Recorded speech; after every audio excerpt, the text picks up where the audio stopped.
Welcome to Skeptical Scott and friends. Sunday school dropouts are welcome. Please join us as we drop the supernatural, embrace the rational, and believe in as many true things as possible. Have you ever gone on an adventure by yourself? Well, a year ago, on Easter weekend, on an impulse, I decided to go to the American Atheist Conference in Minneapolis, Minnesota. This was the first time I've ever gone to a conference like that. There were only a few people I knew by surprise. Promise Backlund and her husband Yuka were there. You heard their episode earlier this month. I also got to hang out with a couple of friends I had originally met in Alabama named Mike and Sawyer. They hosted a small group of us Saturday night for some drinks and conversation. I knew one of the speakers named Arden, but other than that, I knew nobody. I walked out with some new relationships. I met some famous people who I didn't even know they were famous. That was one cool thing. Everyone was very approachable. I was excited to just be a participant and was open to whatever was going to happen. I also decided to bring my recording equipment because, well, I didn't even know if I was going to use it, but I saw it as an opportunity to try something different, as the equipment's quite mobile. So let's go back into time 1 year ago.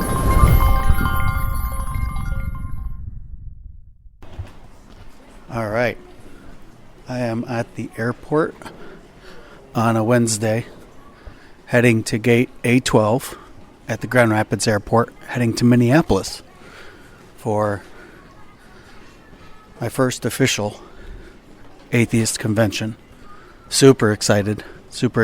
Have already started connecting with people just through the app that they have at the conference. So we'll see how it goes. So far, there is no delay, and I expect smooth sailing. Bye-bye. May I have your attention?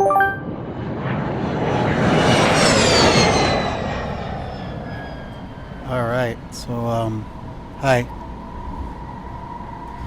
Yeah, the pilot graduated from Western Michigan University. Go Broncos. He liked my sweatshirt, and I'm currently on the blue line heading downtown.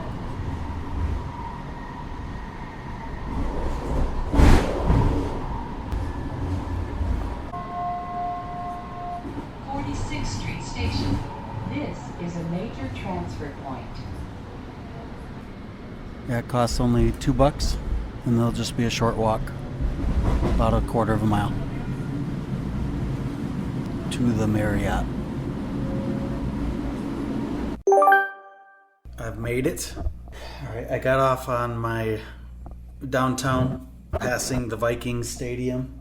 I got off of the blue line, walked about maybe a third of a mile, and I am in downtown. And what's cool is I got here extra early on accident, but was able to check in early. They put me up on the 25th floor, man. So cool. I'm pointing north, and looking out the window right now, I can see the Minnesota Twins Stadium. I can also see the river and a really cool bridge. Yeah, and I'm just super excited to be here. Looks like I'm going to be heading out pretty shortly here to do the official check-in at the conference. It's about bedtime for me. I'm on Michigan time, so you know. But the cool thing is I am meeting up with Nathan tomorrow morning, somebody I met today, and maybe one other person. We're getting up. We're going to meet down in the lobby at 6 a.m., and we're going to play Frisbee golf. So this will be my first Frisbee golf course in the state of Minnesota. It's a little rainy today, but man, the place I had dinner at was called Brits, and I had some amazing whitefish, like really, really good. It was on some rice and broccoli, and you guys don't care. I'll just say it was a very cool English-themed, British-themed restaurant. Got to meet several new people there, and good to connect. Good to connect with some people who each have a story about some sort of religiosity that they had, or religion that they had growing up, and then just stepping out. One guy had to come out of the closet as a gay man and as an atheist, and he said it was almost harder to come out as an atheist. So I thought that was very interesting. So yeah, got all checked in, met an author of a book that we will be interviewing later on the podcast. And then, two potential guests already. What else did we do? Oh, guys, I'm tired. A lot of fun, though. I also met several people for some drinks and conversation. One guy I met was Bill. It might have been Will, but I think it's Bill. Bill he has taught science. He's taught math. He's taught in an Alaskan village for 2 years. He did that, lived among the people, which I thought was really cool. And we just kind of, talked about a sign of the times that he says he's atheist, but that's not like his defining characteristic as a person. He has many more passions, but he felt like he had to go this year. And I think this probably would resonate to a lot of people here. A lot of people felt like they had to go just because of what is happening politically around the country, so that we can really take action, I guess, and not just feel helpless, particularly when we see religion crowding into the public sphere. Y'all, I met Falkor. Falkor is this huge white dog. Falkor, yes. If you know the movie, you know what I'm talking about, right? The Never-Ending Story, and it's a perfect name for this dog. He's enormous and cuddly and friendly. Oh, and by the way, he's the dog of Arin Ra, which I tried not to fanboy at all. I focused mostly on the dog, but it was pretty cool. Pretty cool to meet him. All right, now for real, I'm gonna head to bed, and we'll see what tomorrow brings. Good morning. It is 8:45 on Good Friday. It's a Good Friday for Frisbee golf. Yeah, just went with a guy named Nathan. Nathan's from Madison, Wisconsin, and he invited us to go play Frisbee golf. Thanks for driving.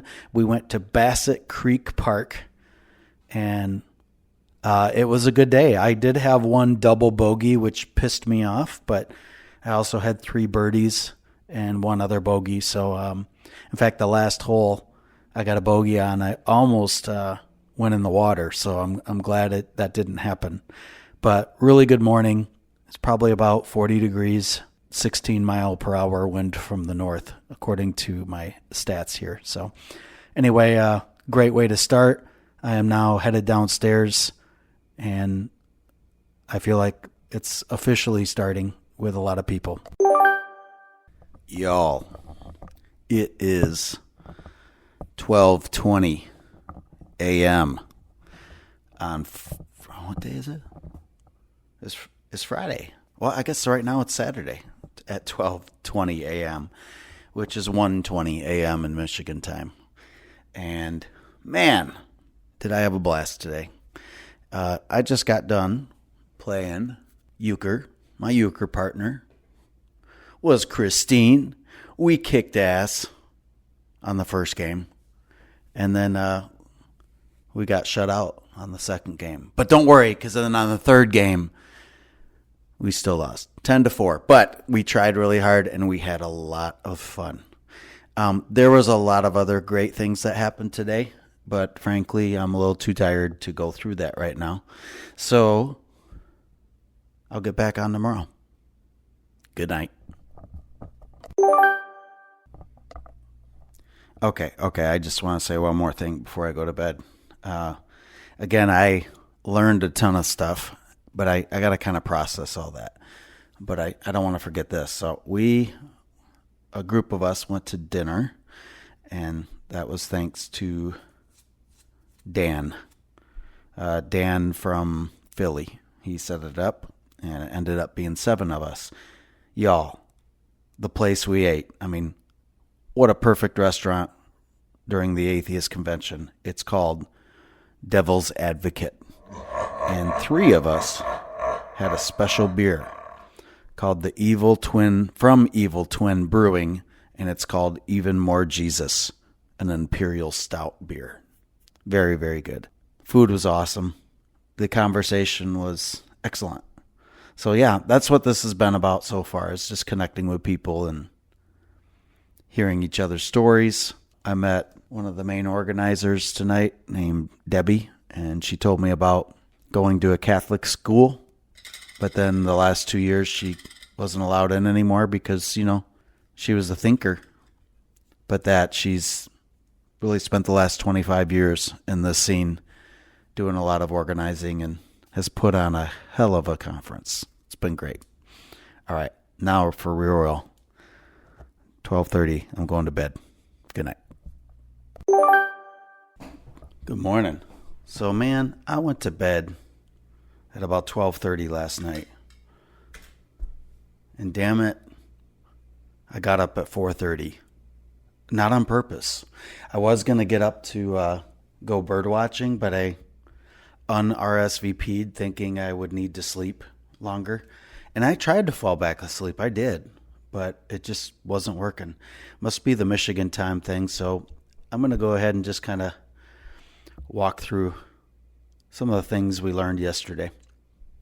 Man, I'm having so much fun. I took notes. I'm a bit of a note taker. One thing I want to learn, I guess, is about smart recovery. And, a lot of times you hear about, AA meetings. I'm not Alcoholics Anonymous, I'm not in that at all. But one thing that has intrigued me about it are my friends who say that when they go to an AA meeting, just the focus on a higher power and how that just doesn't sit well. It doesn't sit well with an atheist. So smart recovery gives another option. So I'm looking forward to hearing from them, or talking to them, I guess, today. I met Eddie Tabash. I don't know how to say his last name, but he's a constitutional attorney. And now I don't know if he said this phrase or if I misheard it, but it kind of stuck in my head anyway, and I wrote it down.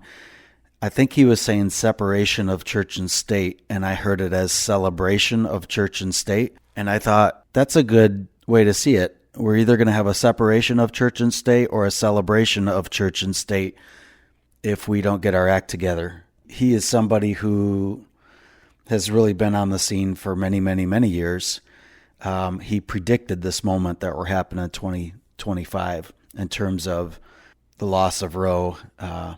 In fact, he brought up to Jimmy Carter in 1980 about the Supreme Court and how important it was that we don't see this march to theocracy. And Carter agreed with him, but it just didn't. Once Reagan won, that was really the beginning. This Project 2025 stuff has really been decades in the making. All right, what else did I learn? I learned that if we don't, there was that case about the website. I don't remember the name of the court case, but it's the one where a lady was making a website about weddings. This might be the wedding cake thing or the weddings. I can't remember which, but she wanted to put on her website that she will discriminate against gay couples because it's against her religion, right?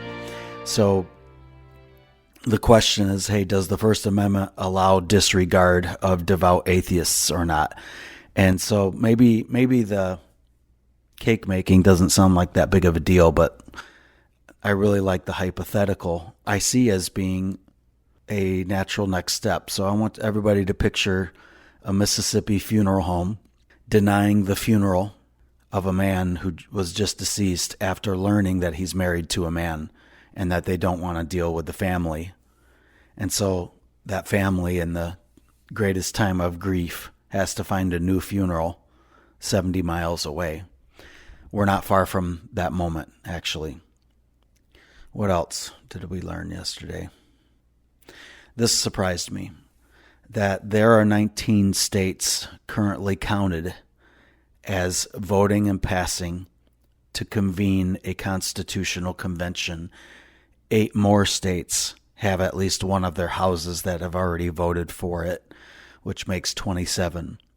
I was trying to write fast, but I believe he said that if it gets to 38 states, that they can make a new constitution that would eliminate the freedom of expression or declare the United States a Christian nation. They can redo anything if that were to happen, and that it's important that we contact legislatures to oppose it. That's the first time I had heard that. The time is now. We have to fight as hard as ever now, and this is our time is kind of really what his message was. And he also encouraged that atheists really need to seek political office at all levels, starting at the school board, because it is seen as so abnormal to be an atheist in political office. Even though there are certainly probably some, there are many then, or if they are atheists, not many can be public about it without threat of losing their spot. And it was pretty cool that immediately after that, right before lunch, all the new attendees got together, met each other, and one of the ladies there announced she's going to run for the school board after hearing all of that. So that was a pretty cool moment. We also heard from Dr. Navarro Rivera. His really big point was looking at the secular boom since 2007. And so 2007, it was roughly 25% of Americans who would consider themselves, a nun or nothing in particular. And that is now up to 4 out of every 10 when you group all secular groups together. And again, that does count nothing in particular. So that doesn't necessarily mean atheist, but it also doesn't mean Christian per se. So there was a big focus on Christian nationalism because that is the moment that we're under. The other thing that I thought was hopeful, there's increasing racial and gender diversity among atheists. So in 2007, men made up 59% of atheists, and now it is 53%. And so, of course, that means 41% women. It is now 47% women. It's a global phenomenon as well. In our country, 72% in 2007 of atheists were white. 2024, that number is now 63%. So, yeah, today 76 to 80 million share identities of atheist, agnostic, nothing in particular. And it was very clear with all the data that he was showing us that things are changing for the better in that regard, I guess. So it's time to harness that power. The other thing, I guess it's not going to be that surprising, but 3 out of every 10 of those who consider themselves nuns or nothing in particular voted for Trump or somebody else. So secular people is the biggest cohort in the Democratic Party, meaning about 31% of the Democratic Party are represented by secular people. That's huge. So his summary, the future is secular. And that if we want a truly multiracial coalition, the building blocks for restoring democracy include secular people. Then we had lunch. I went out with a great group. There was a huge group of first-year attendees, one of the biggest they've had. So I think that's pretty cool. What else do we have? Nick Fish, the president of American Atheists. He, of course, laid out how things are today. Check 1, 2. Hopefully this is working. The idea that at the Naval Academy, Maya Angelou's book, I Know Why the Caged Bird Sings, and more books like that have been now banned, but Mein Kampf is still there. He also mentioned how atheists are the single most active group politically, that 50% of atheists contributed to a political candidate. I just thought that was interesting. He talked about 2 weeks ago, and many of you may remember, I'm not sure when this comes out to be launched on the podcast, but In early April, the hands-off rallies that happened all across the United States. His mom, who happens to live near Lansing, Michigan, went to her first political rally for the first time in 50 years. And I think a lot of people went to their first political rally that day. He had a good reminder that our civic institutions that sometimes people complain about, there's my alarm, the civic institutions that many people complain about, that is the bedrock of our democracy. So when you think of places like libraries, museums, these institutions, they're not perfect, but they are an essential check on those in power, and that it protects our democracy. This is a time where public schools, teachers, journalists, lawyers are under attack by the authoritarian regime. What I'm finding at this atheist conference, when people are like, "Oh, you're going to a conference that doesn't believe in God. How interesting." What I'm finding here is that we have passionate people who definitely have beliefs. They have values, and they want a better future. Without necessarily naming people, to see a group of people that are generous with their time, that are generous with their finances to make a better future politically. I think it's just amazing.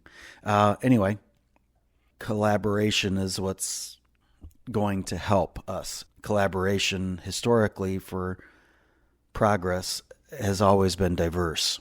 So when you think of the civil rights era, for example, yes, it started in black churches, but it involved student organizations. It involved building bridges on values and principles, regardless of what spiritual beliefs were.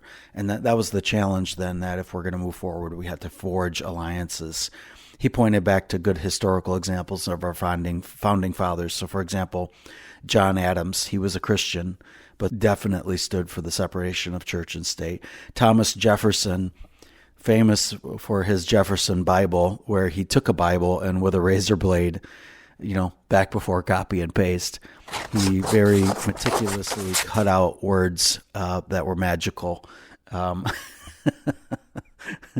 that he disagreed with. And then Ben Franklin, at best, can be called a deist. So, all right, interfaith events that build through compassion and human dignity, that is what's going to be needed. The point about student protesters and how right now just the threat that students face for going to a protest, from whether that's losing scholarships, being dropped from the university, all of that. Historically, it's student protesters who have caused change, and they're being robbed of their voice. Yes, this is a time of fear.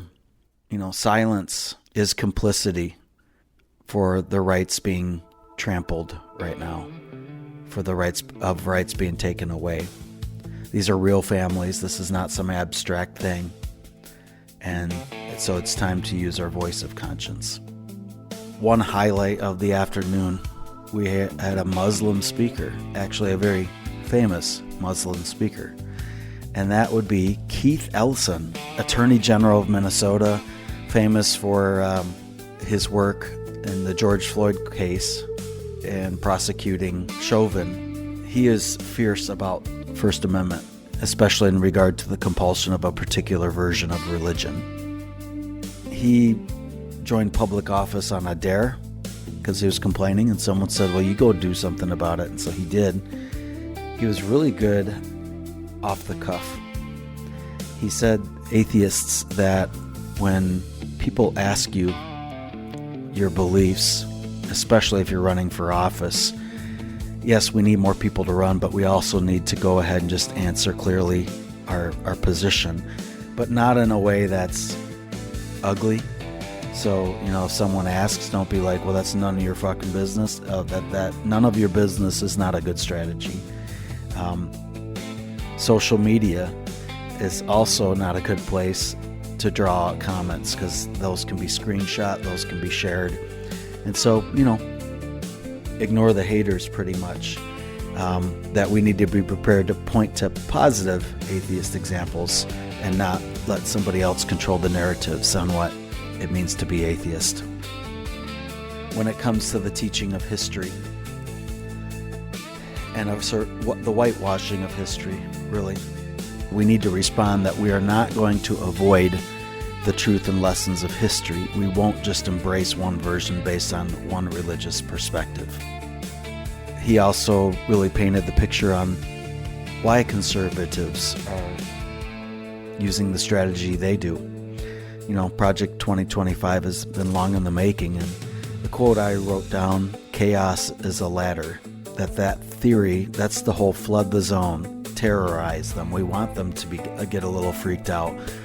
So his reminder with all the anxiety that people are feeling is that action is that antidote to anxiety. That's why I think we see people being more willing to go to a political protest these days.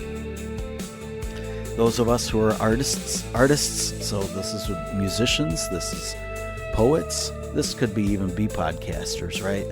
That we need to give artistic voice to the moment that we're in. Poetry, music, emotion creates motion and progress. The other historic point, too, is we can lose this democracy because we're used to not having to fight for it.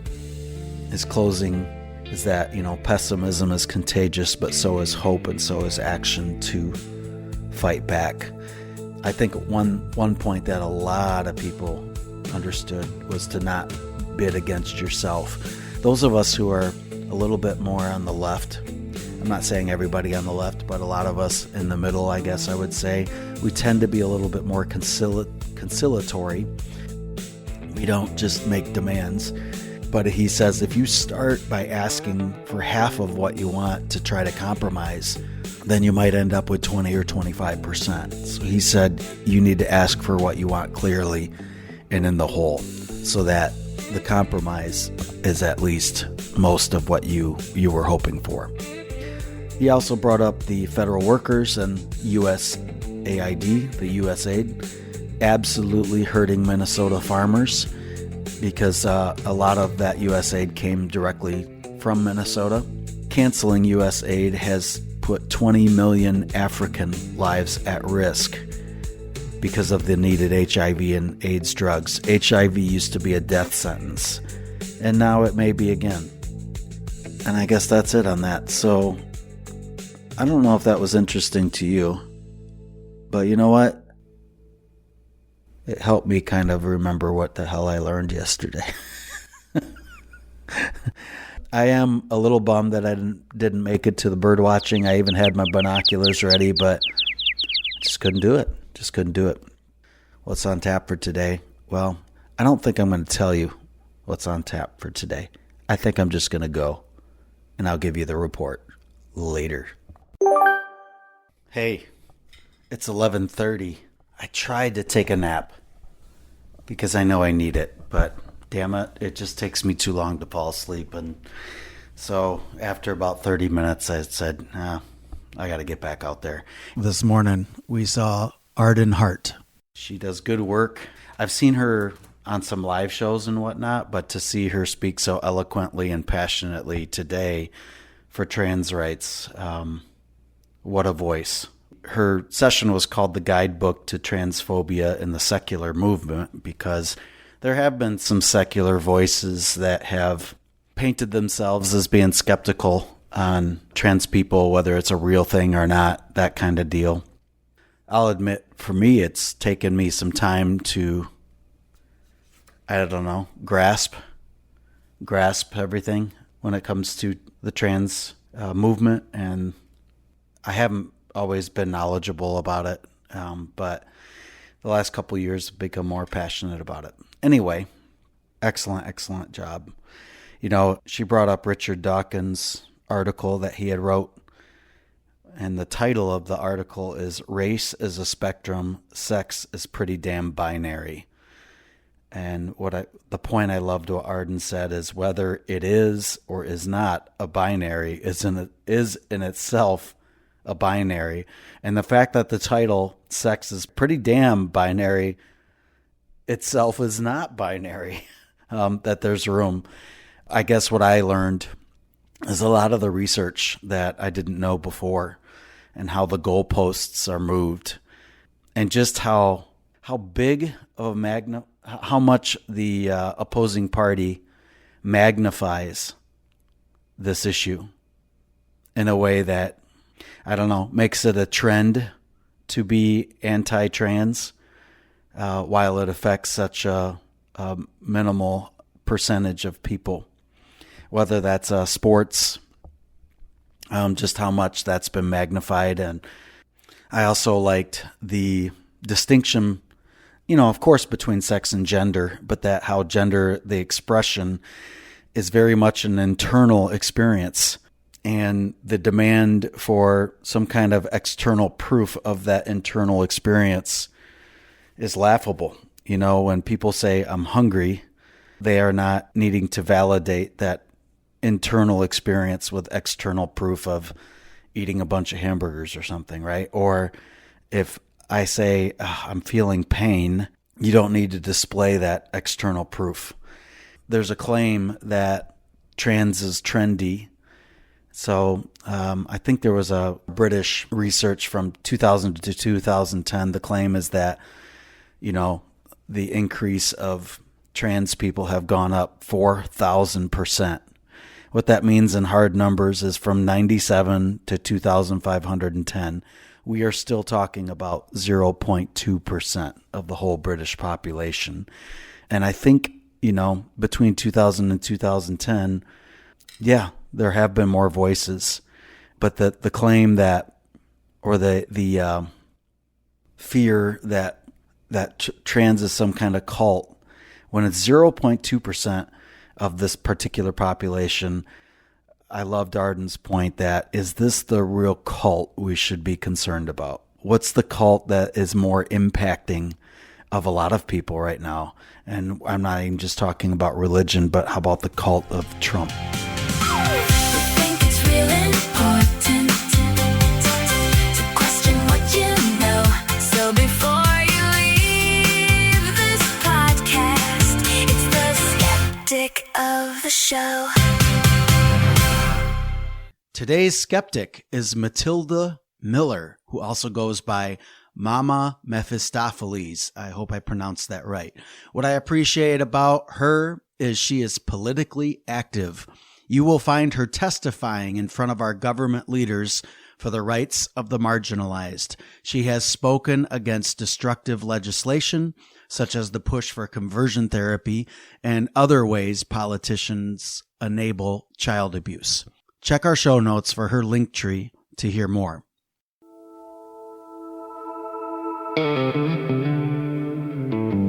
In this clip, we're in Texas at their State Board of Education, where they are considering making Bible stories mandatory reading for public schools.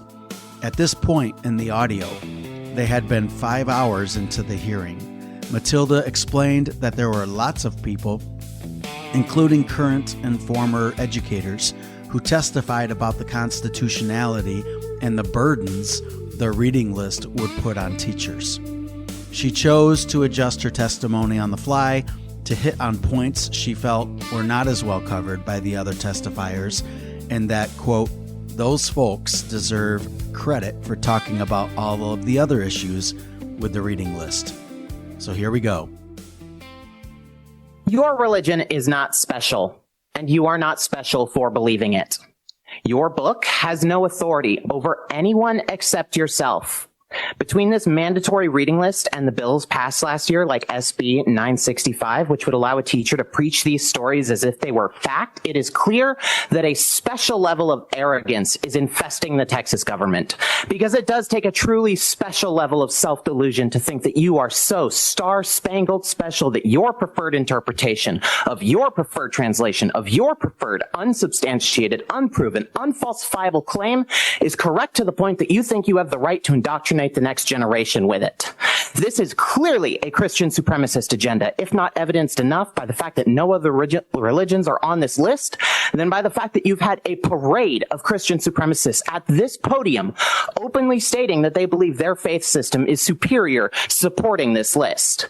This is not providing historical and cultural context, and to act like it is insulting to the intelligence of everyone here, especially considering we're talking about a religion that has done its best to erase history and wipe out other cultures in the places that they've colonized. And in a day when Texas government has removed restrictions on teaching these stories as if they were fact, we had a whole series of Supreme Court cases on teaching your religion's objectively wrong claims as if it were equal to empirically verified facts, and not once could Bible thumpers provide any evidence better than magic. The Earth is 4.5 billion years old, not 6,000. Humans are not descended from a dirt man and a rib. There was never a global flood, and a person cannot survive in the belly of a whale for 3 days. I know that some of y'all are desperate to pull fact down to the level of religion by pretending evidence-based science is a religious idea, but like it or not, these are things that we can actually study and test and provide evidence for. Critical thinking, investigation, and the scientific method encourage curiosity and learning, whereas the Christian religion is happy to end any investigation with "except God did it" or "burn for eternity." This dogmatic thinking has led to centuries of hatred, genocide, and support for slavery, and to indoctrinate children into it is a direct harm. Vote against this list. Thank you, Matilda, for your continued presence and speaking up. Unfortunately, a preliminary vote passed 9-5 earlier this month to allow the Bible stories in public schools. The final vote, however, is in June, and if passed, would go into effect 2030. Proposed readings are The Road to Damascus for third graders, The Book of Job for seniors, and other stories from Esther, Jonah, and Jesus.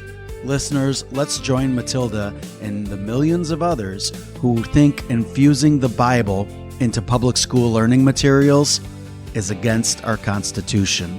And now, back to Minneapolis. How about gender-affirming surgery? You hear that claim a lot. They're cutting the bodies of our kids, etc. Here's the stats that I saw. Out of 100,000 15 to 17-year-olds, 2.1 people have gender-affirming surgery. When it goes to 13 to 14-year-olds, 0.1 people per 100,000 people have gender-affirming surgery. And as far as under 12 years old, that number is 0. Pretty incredible how blown up that story is. For every person who regrets the transitioning, which of course you see those people paraded as a part of propaganda, but for every person who regrets transitioning, there are so many more who wish they could have transitioned or that they had transitioned sooner. Great reminder too, maybe this is the cult we need to worry about. There are more measles cases right now than there are trans athletes. And for most states, this trumpeted all over Fox News and beyond about trans athletes in school. And we're talking more like high school sports right now. You can count on one hand in most states how many actual trans athletes there are. I'm going to go back right now to the regrets on transitioning. You know, every medical procedure and every medicine have people with regrets. Why are we so focused on trans and gender affirming care of people with regrets? Because when you look at that number, it is absolutely tiny. Trump has accused Kamala as being the person who is so focused on trans issues. The truth is, whether for good or bad, Kamala never once mentioned the word trans. The campaign made us believe it was Kamala's issue, but in effect, it was an issue to stir up support for Trump in a way that was hateful towards trans people. Got that off my chest. I'm headed back out, and one of the events I'm most looking forward to tonight, I'm going to a place called the Heretic House. I'm just going to call it that, and hang out with some of my friends that I met a couple years ago, as well as make some new ones. I know I'm going to run out of gas. I've only had 4 hours of sleep. I can't really do anything about that at this point, but I'm going to make the best of this. So here we go, damn it. How can I forget? I can't let this go. I met Phil Ferguson finally. I've been friends with Phil Ferguson on Facebook, but you know, when you have thousands of people like he does on his Facebook, that didn't really matter, and I already knew that. But what I remembered him from was not his show, which I know he has a show. I remembered him from his Facebook posts where he would say, "Where am I?" And he always has photos of somewhere in the world. It might be an obscure photo of a sign or maybe an airport or a building, and people are always guessing where he is. And I remember one time he was in Palermo in Sicily, which is where my family hails from, heritage-wise. Anyway, he's a financial planner, and I just really love what he does in terms of not just investments, but just that he's a very centered person. So that was a really fun conversation there. And then finally, I met one of my heroes. He would hate that I say that about him, but the one and only Seth Andrews. So I bought one of his books. I know I've read it, but he can't sign an audio book, right? So I got Christianity Made Me Talk Like an Idiot. And so he signed it, and I asked him to draw a dog. I know he knows how to draw a cat because I know Matt Delahunty has the cat tattoo on him, but I wanted him to draw a dog. So he put Linus says keep thinking, and he drew a dog. Hey, my day is made. It is 2:14 a.m., also known as 3:14 a.m. in Michigan. Just got back from a great party. Thank you, Mike. Thank you, Sawyer, for hosting. Got to really hang out with some great, cool people. I'm not going to try to name everybody because I think I might forget.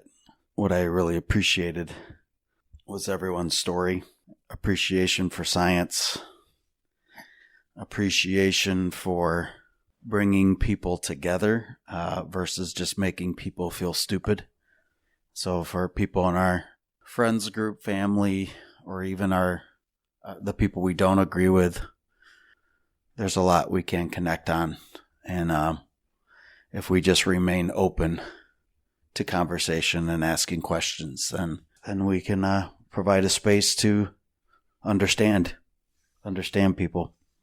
Man, it's been a great day. Coming to a close. I think I'm not going to make the first session tomorrow. Maybe the second session. And then be hopping back on the line. The blue line. Back to the airport. Drew, you are fun.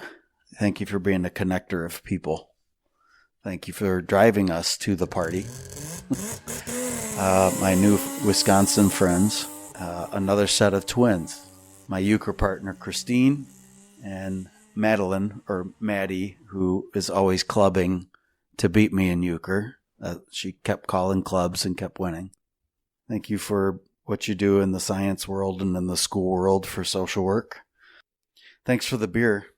Y'all, I had a Spotted Cow beer, which is a Wisconsin staple. Very good beer. Todd, thank you for sharing about ghost stories, how you would investigate, what you used to do to investigate ghost stories for yourself, but for other people as well. You are funny. Some people speak when they have something to say. Some people speak until they have something to say. Thank you for being somebody who listens well. And your comedic timing is awesome. Carl and Mike, it was really good to connect with you over parents, family, fathers. Mike, I really good reminders to capitalize on the moments we have with our parents, even when we disagree, and making time for once a month breakfast or whatever we can do. I really loved your story. And Russell, holy cow, freaking love the tattoo story. Wishing you the best of luck as you complete that tattoo with your mouth guard. Thanks for sharing so openly, not just about your tattoo, but just about how life in general is going. And yeah, thanks for your work with the Clergy Project. And now, time for bed. Good night. And that's where I stopped recording because I had everything packed and ready to go. So now it's been a year. Here's the short version of what I remember from that final morning. I listened to a content creator panel, which included Promise Backlund, genetically modified skeptic, which, believe it or not, I hadn't heard of him before, and a couple others. I briefly met some other familiar names among atheists, like author John Loftus, activist Will Judy, No Illusions of The Scathing Atheist, Evan Clark of Atheists United, and others. I guess to summarize, it was a great mix of meeting old and new friends, as well as networking with others in the skeptic community. This experience directly led to 6 guest interviews on our show. Season 2 had Literary Lee, Molly Gaines and Zach Parrish of the Secular Education Association, and author Daniel Martin. Season 3 just featured Promise, and our last episode with Dr. Darrell Ray. I had to leave a little early that final day to catch a flight back home, but one really cool thing about this convention, it ends with service to the Minneapolis community. I remember seeing photos of Noah and Lucinda Illusions, Seth Andrews, members of the Minnesota Atheists, and many others in hairnets and aprons, packing food. I think it might have been oatmeal, for an outreach program to support people who are food insecure. So you see, many atheists like to help people because, they like to help people. We don't anticipate a reward in heaven. I guess I'll end it with this. Minneapolis, it's a special place. Who knew what would happen there after this spring 2025 convention? 2 months later, political assassinations rocked this community. A right-wing extremist posed as a law enforcement officer and shot Senator John Hoffman and his wife. They were left for dead, though somehow survived. Later that day, he then shot and killed former Speaker of the Minnesota House, Melissa Hortman, and her husband. And in December and January, our federal government unleashed Operation Metro Surge. 3,000 to 4,000 federal agents raided the metropolitan area. Residents responded by protesting the militarized presence and protecting their neighbors. Then the emotional and political tipping point, I think we all remember, the public televised murders of protesters Renee Nicole Good and Alex Preddy by ICE agents.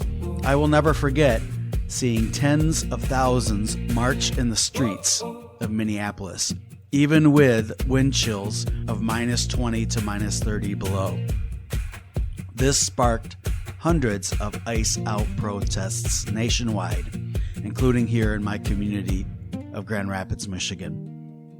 Having been at the convention last April and then watching these events unfold, I paid close attention, and I was proud of these rugged, battle-tested, true patriots. Let's remember the words that Bruce Springsteen sang. "Oh, Minneapolis, I hear your voice, crying through the bloody mist." We'll remember the names of those who died on the streets of Minneapolis. And that sums up my first experience at an atheist conference. Wow, are you still here after all that rambling? I had not listened to those clips until right now, and I loved replaying the experience, so thanks for joining me. Those of you who follow me on Facebook, I'm going to add a bunch of images from this event, and you can check out those photos there. I recommend any listeners, if you can find a way and a time, go to one of these conferences. There's many. I hope this live recording at least piqued your interest. As for me, I'm going to 2 conferences this year, BAHACON, which is in Sarnia, Ontario in August, and the Rocket City Atheist Conference in Alabama in October. You will hear interviews in future episodes about these upcoming conferences, but you can certainly find out more right now by going to the show notes. If you choose to go, let me know. I'd love to buy you a welcome beverage. Thanks for listening to Skeptical Scott and Friends. Find our Linktree and more at skepticalscott.com. Do you have a question, feedback, or are you interested in sharing a part of your questimony? Email me at heyskepticalscott@gmail.com. Drop the supernatural, embrace the rational, believe in as many true things as possible. We'll see you at least every first and third Friday. May skeptical thoughts be with you. Cheers.